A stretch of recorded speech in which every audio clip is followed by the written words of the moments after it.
welcome to the new Chemist. We're glad you're listening. Feel free to download this podcast on Google Podcasts, Apple Podcasts, and other platforms.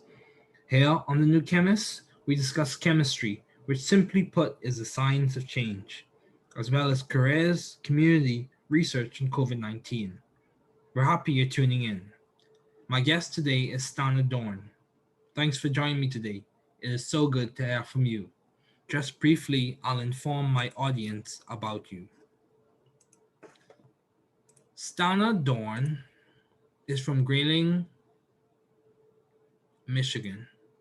She graduated with a BS in chemistry and a BA in music from Hope College in May of 2017, where she performed research under the guidance of Dr. Jeffrey B. Johnson. This involved the development of a rhodium catalyzed cross-coupling reaction, resulting in the interconversion of quinolyl ketones. In the Brown Lab, Stan is currently working on the elaboration of alkenes via copper-palladium synergistic catalysis. When she's not in the lab, Stan enjoys reading, playing the flute, singing, creative writing, playing volleyball, and kickboxing. Please welcome Stanna Dorn. Thanks, Stan, for joining me today. It is good to have you on. Thanks for having me. Yeah, so Stan is actually one of my mentors, one of my former mentors in the graduate program. So it's really good to have on as a guest. So Stan, as we begin, what have been your long-standing interests in the field of science? That's a great question. Starting off as a younger kid pre-college, I didn't know what organic chemistry was, and I was fascinated by chemistry in general, and so that led me to pursue a chemistry degree at Hope College, and through there, I first started off doing analytical research. But as soon as I took an organic laboratory course, I fell in love with organic chemistry. I think putting together molecules and thinking about how to put them together and strategies for doing so is extremely fascinating and rewarding. Okay, good. So would you say you lean more towards synthesis or do you lean more towards theory, methodology, or Ooh, that's applied a good organic question. chemistry? Yeah, so during my undergrad, when I started organic chemistry research, I started off by doing organometallic research Okay, using rhodium chemistry. okay. And this was extremely interesting to me. I hadn't quite taken inorganic chemistry yet, so I didn't quite know how metals worked and everything, but I thought it was super interesting. And I also got to use the glove box, which was exciting. But Oh wow. In undergrad in you used the grad glove box? school, oh, yeah, yep. Wow, that's cool. Yeah, we were fortunate enough to have a nice one at Hope College. So that Yeah, was super fun. good. But yeah, then in graduate school, I definitely at least wanted to start off doing organometallic research because that's at least something that I had a partial background in. And I thought I could build more upon those skills in graduate school. And so that in part led me to Kevin's group. And once I found out I was working on the dual catalytic system with copper and palladium, I was super excited because I'd never seen two intersecting catalytic cycles for metals before, and I was super intrigued by it. And Okay. yeah, That's good. That's I good. definitely have an appreciation for synthesis, and I haven't had the opportunity yet to do too much work in that, but I do find it interesting as well. That's good. That's good. So, given the challenges that a lot of people are facing, and you may have faced some challenges as well, how do you maintain a view of the bigger picture in your career, graduate career, and in your life in general? Yeah, this is an excellent question. And a lot of people that I meet in graduate school are sometimes surprised to hear that I actually did not do well in my organic lecture courses as an undergrad. I almost failed them. Oh Um, wow. but I did really well in the lab. And going through that process, I remember feeling extremely frustrated because I didn't seem to pick up a subject that I loved to death as much as my classmates could. And Okay. so the passion that I had for it just really wasn't translating into, what traditional measures are for learning. And I remember being extremely frustrated at the time.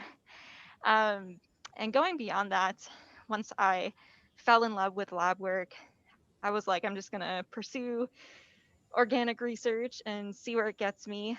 And through that, I started organic chemistry research.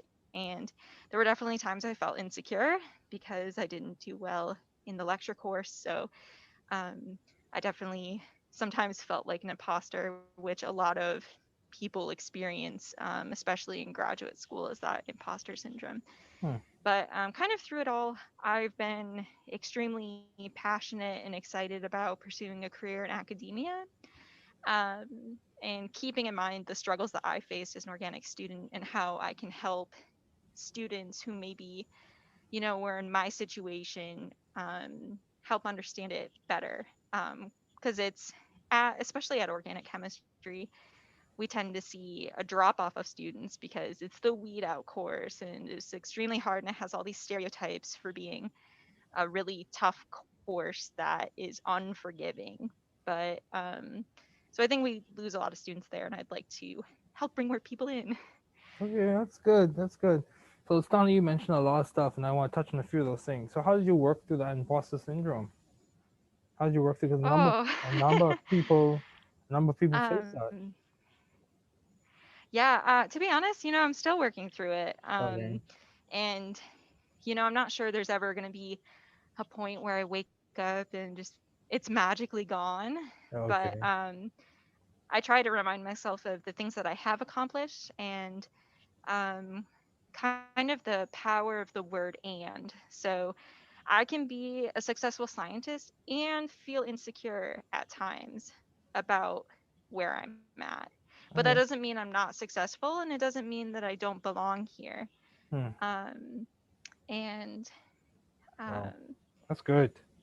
That's good. It's good because, many times we have these ideas of grandeur where scientists are concerned, where we seem to be strong, completely, have their life perfectly lined up.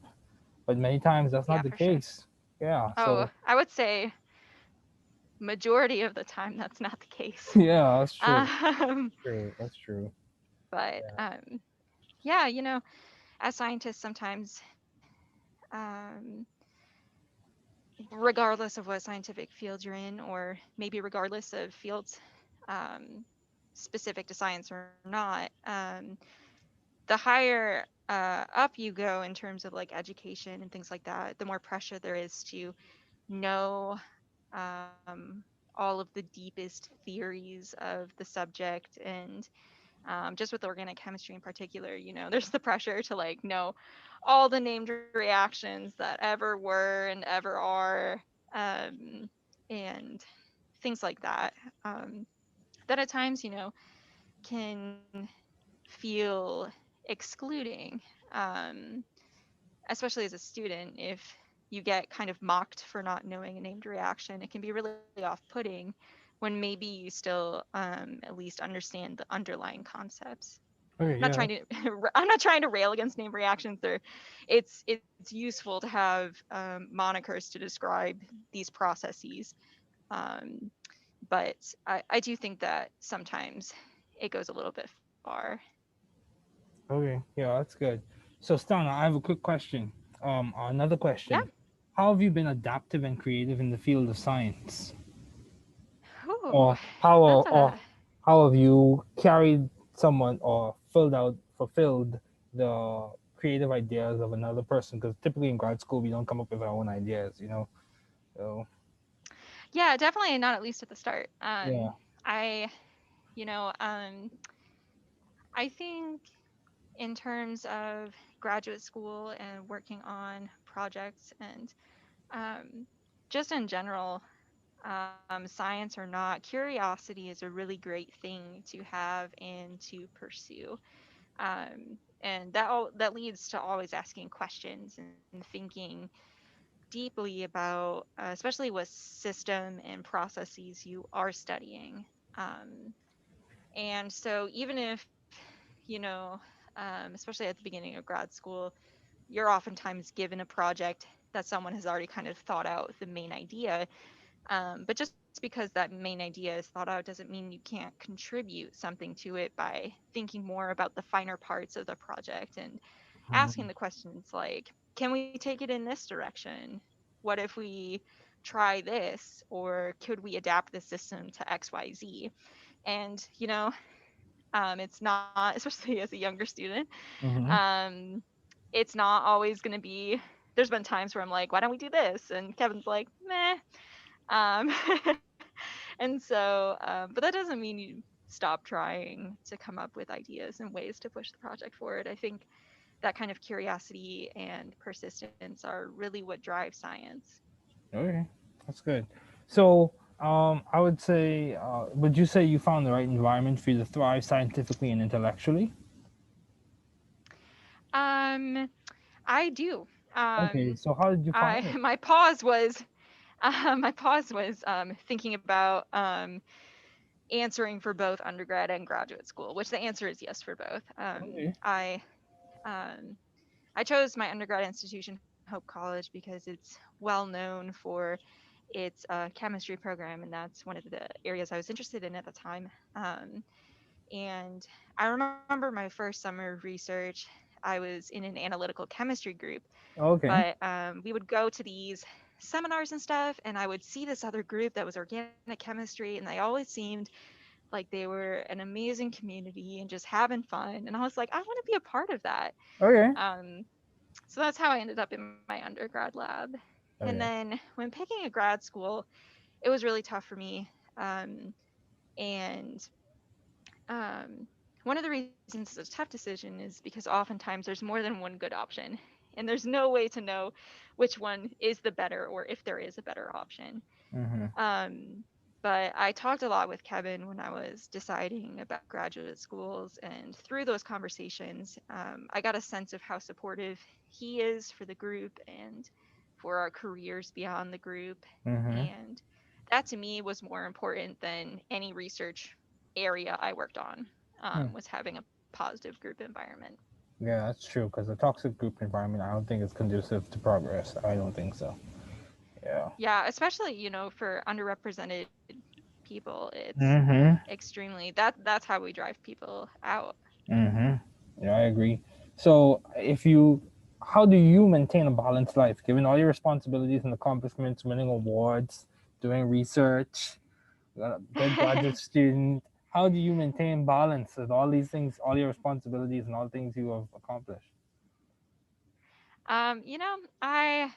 I'm not sure if there's ever um, perfect balance. Okay, that's cool. Um, I'm not sure that that's possible. I feel like a lot of times you're giving up things to one degree or another.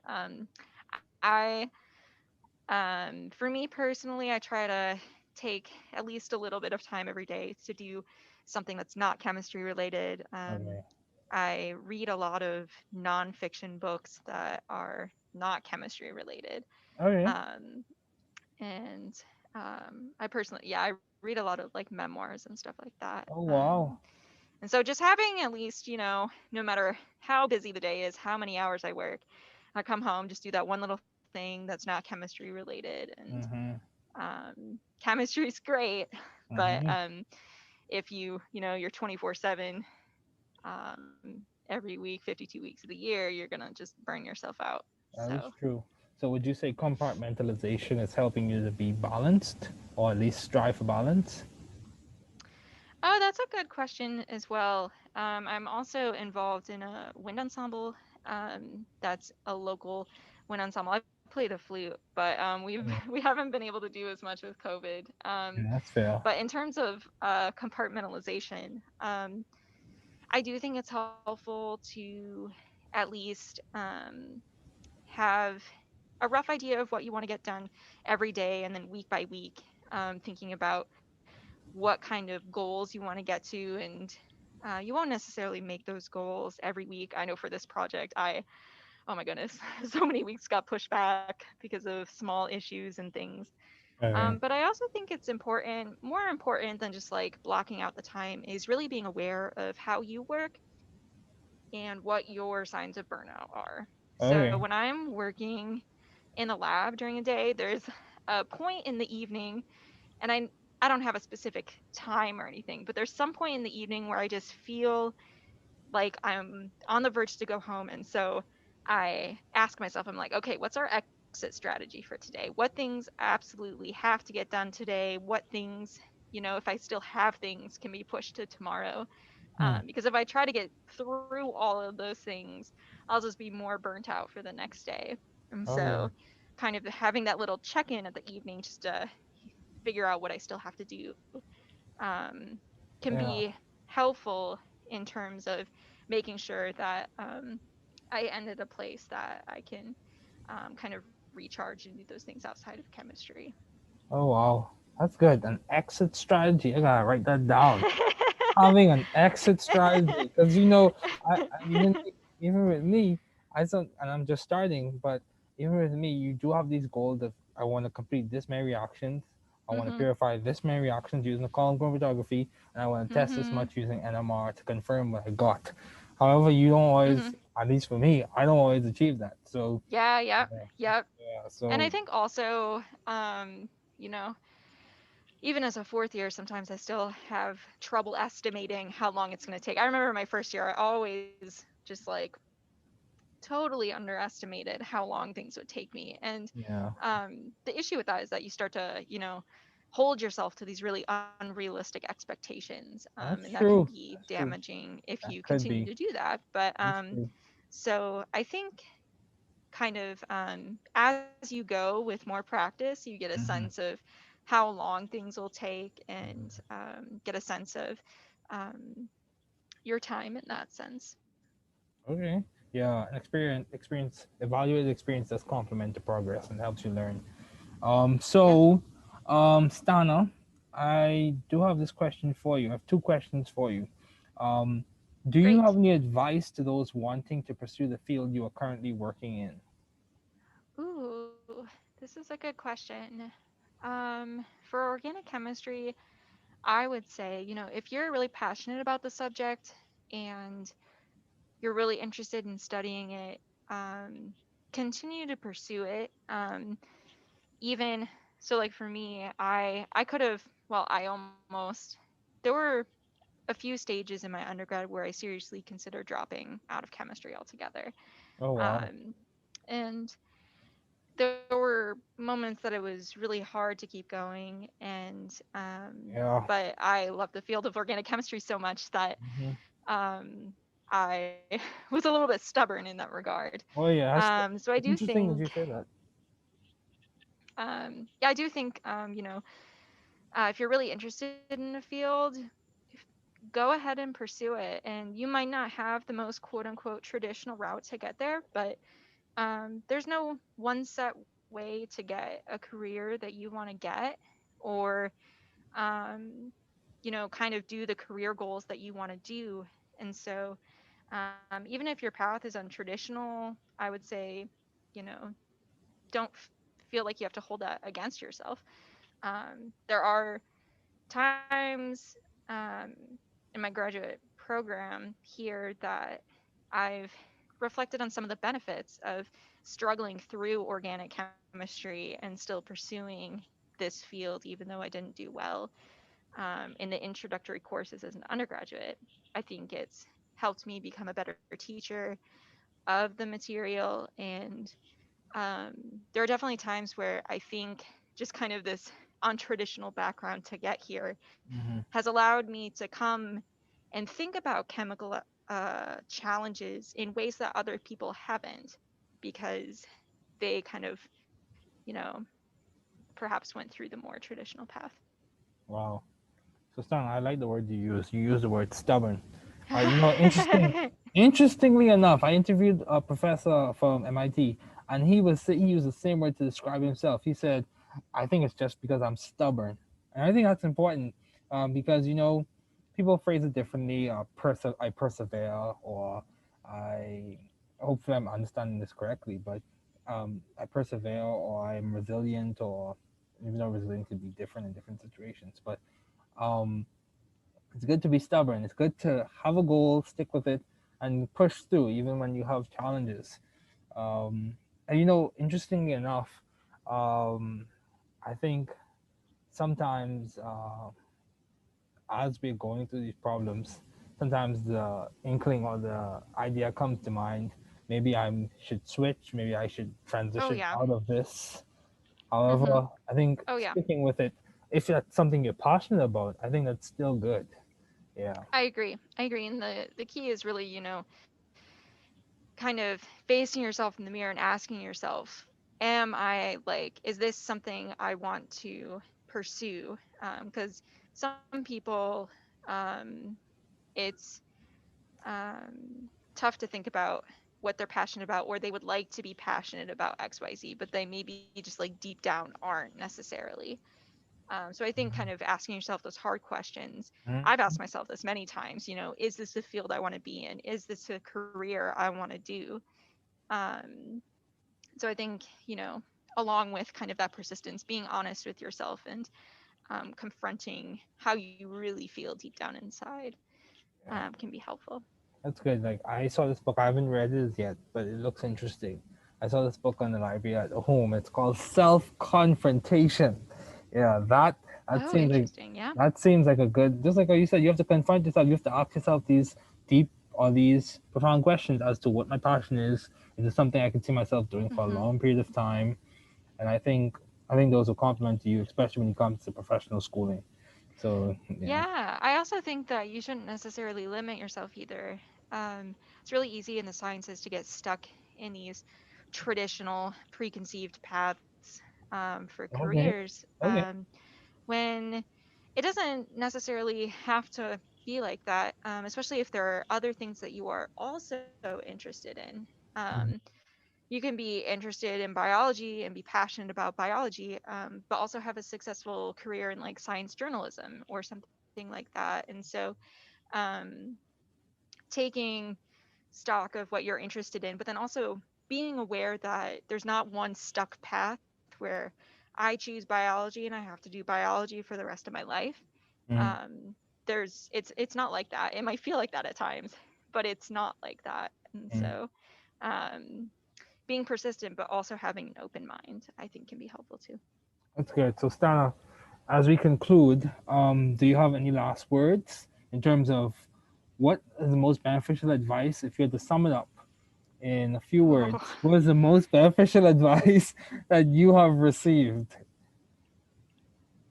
um, I think this is purely personal context, Okay. but for me, um, having the words, don't be so hard on yourself in the back of my head can really help. And I'm going to add one more, even though I said, I know you only said one. But the other thing is asking the question, what can I do? This is something I ask myself when I'm having a tough day in lab and I just don't want to do work, or I'm feeling like I don't belong here Hmm. or that I'm not successful. I ask myself, what can I do in this moment to help move forward? Okay, that's good. That's good, Stana. So, Stana, I really appreciate you taking the time out of your busy schedule to join me on this podcast. I wish you the best of the success in in your future endeavors, and hopefully we may cross paths again as time progresses. Thank you again for joining me. Thank you for having me. Nobel Highlights Segment 2. The person we will be focusing on today is the Nobel laureate of 1902, Emil Fischer. He lived from 1852 to 1919. Emil Hermann Fischer was born in Eukirchen, a small town near Bonn, Germany, on October 9, 1852. He died in Berlin on July 15, 1919. In 1902, he received the Nobel Prize for work on the carbohydrates and the purines. Emil Fischer's doctoral thesis reported on the chemistry of dyestuffs and colors. In 1862, August von Hofmann had prepared an important dye called rosaniline. The structure of the dye had been studied, but it was not known with certainty. In 1878, Emil Fischer, along with his cousin Otto, showed that rosaniline and related dyes were triphenylmethane derivatives. A little bit to note about his academic career. In 1871, Emil Fischer entered the university at Bonn, where he attended the lectures of August Keckerling and Rudolf Clausius. In the following year, he transferred to Strasbourg, where he studied chemistry with Adolf Bayer and earned his doctorate in 1874. He followed Bayer to Munich in 1875, where he became a Privatdozent in 1878 and a junior professor in 1879. He became professor and director of the Chemistry Institute at Erlangen in 1882 and took a similar position at Wurzburg in 1885. In 1892, he succeeded A.W. von Hofmann as director of the Chemistry Institute of Berlin. In 1888, Emil Fischer married Agnes Gerlach. She died after only 7 years of marriage. Together, they had 3 sons. 2 of the sons became medical doctors and died as soldiers in World War I.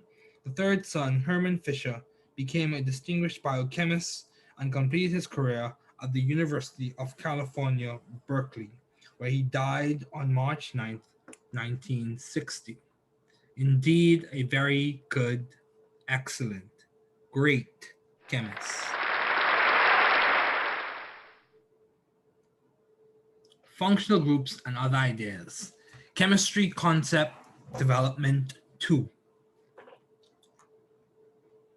The key objectives for this discussion would be to understand what is a functional group, understand the key format for organic nomenclature, and understand the role of intermolecular forces. Functional groups are characteristic parts of molecules that convey specific chemical properties to the molecules that possess them. Functional groups do numerous things, but mainly they enable us to compartmentalize information about molecules, compounds, and reactions. Functional groups do give us insight into chemical interactions, such as intermolecular interactions, as well as give us more information in understanding the properties of molecules. This includes the physical properties, such as boiling points and melting points, and solubilities.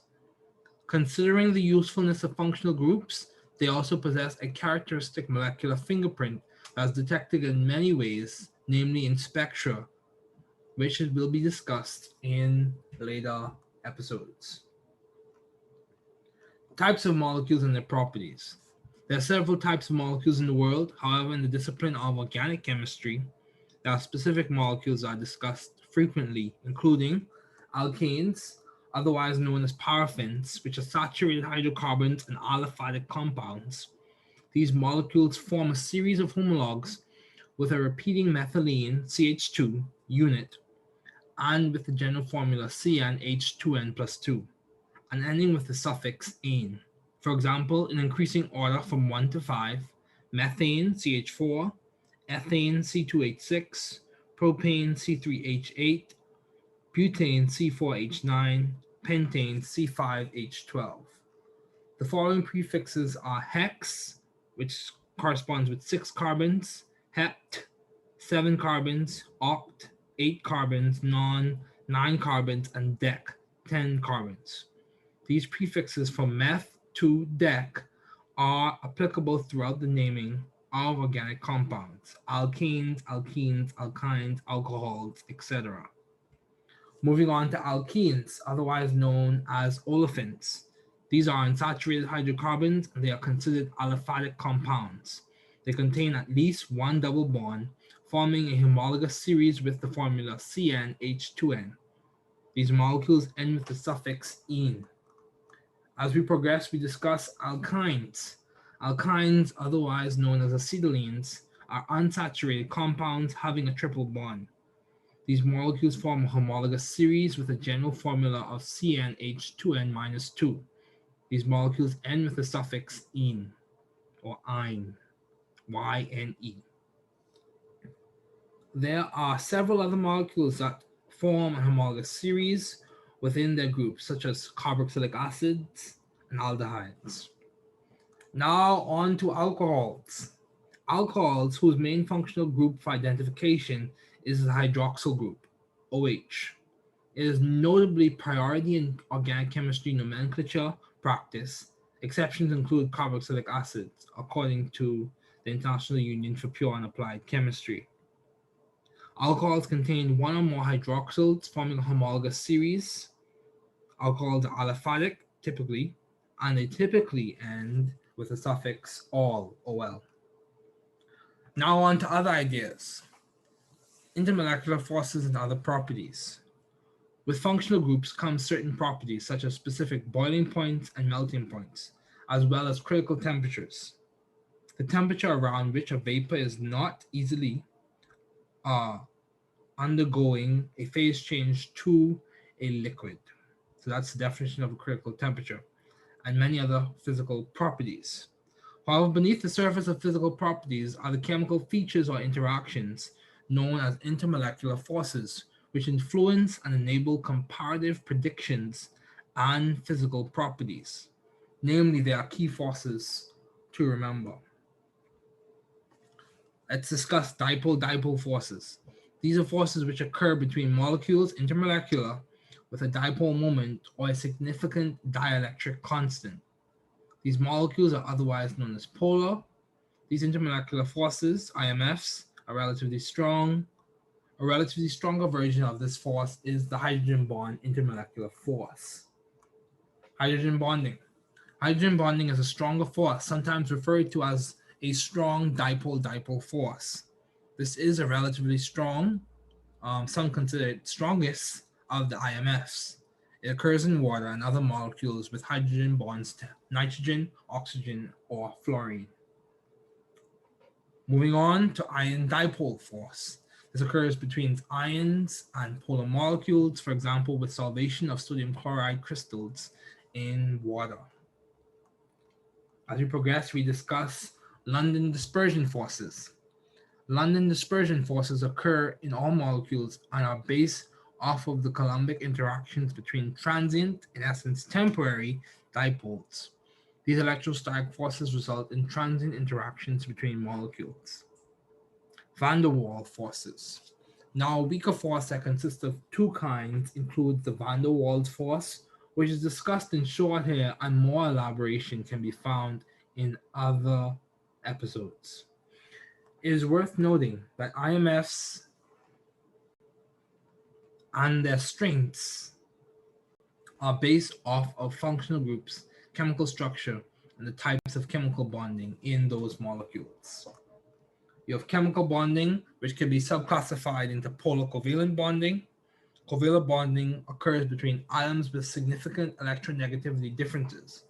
Specifically, this bonding occurs with heteroatoms, which refers to different non-metal atoms. Many times, the Pauling scale is invoked and used as a reference for ranges to determine the type of bonding arrangement occurring between atoms. If bonding, though considered a theoretical construct in some cases, is viewed on a spectrum, polar covalent bonding would exist around the middle. Covalent bonding. This is almost another end of the bonding spectrum where there is a less significant difference in electronegativity. Of course, significant in some cases is debated. Ionic. This at the other end of the bonding spectrum. This occurs between metals and non-metals. For example, in sodium chloride, there is a large difference in electronegativity. Solvation. Solvation is dependent on many factors, including the principle like dissolves like, and ideas such as hydrophilicity and hydrophobicity. Now, as we discuss hydrophobicity and hydrophilicity, these terms refer to molecules and their stance in relation to water. If it has a significant affinity for water, it is hydrophilic or water-loving, or a less significant affinity for water, hydrophobic or water-hating. The tendency of molecules is as follows. Polar and ionic compounds tend to be hydrophilic, compared to covalent and non-polar compounds, which tend to be hydrophobic. Now, molecules that possess both hydrophilic and hydrophobic properties are in many instances considered amphipathic. Now, nomenclature in a nutshell. Nomenclature, according to IUPAC, is based off of four main parts: the prefix, the locant, the parent chain, the suffix. The prefix normally refers to the number of each substituent or functional group attachment. Prefixes include di, tri, tetra. The locant, which is the number that describes the functional group attachment or the substituent's position. The parent chain, this is normally the longest continuous chain in the molecule. The suffix, this is based off of the presiding or prioritized functional group, chain, or bonding arrangement. Suffixes are typically classical in ending, with "-ane" for alkanes, "-ene" for alkenes, "-ine" for alkynes, "-amine" for amines, "-amide" for amides, "-oic" for carboxylic acids, "-ate" for esters, "-one" for ketone, and "-dehyde" for aldehydes. Key fact to note: the alcohol's functional group hydroxyl, OH, is normally prioritized overall. Substituents are transcribed or outlined in the name based on the relative alphabetical order, so ethyl before methyl, and that pattern continues. The key overall idea in nomenclature generally is we follow the guideposts of prefix, locant, parent chain, then suffix. As we progress, another key concept to note would be selectivity, which in reactions within the context of organic chemistry typically describes which product is favored, and specificity, which typically refers to what is mechanistically allowed to occur or to form.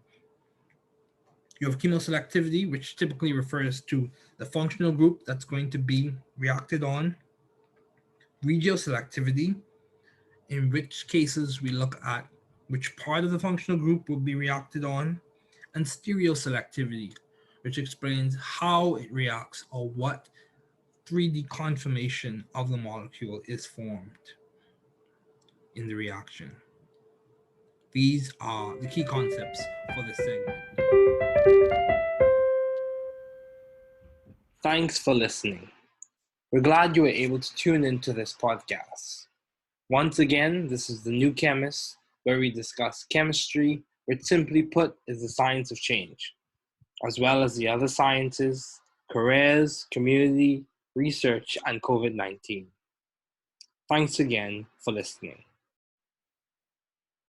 Note, the views on this podcast represent those of my guests and I.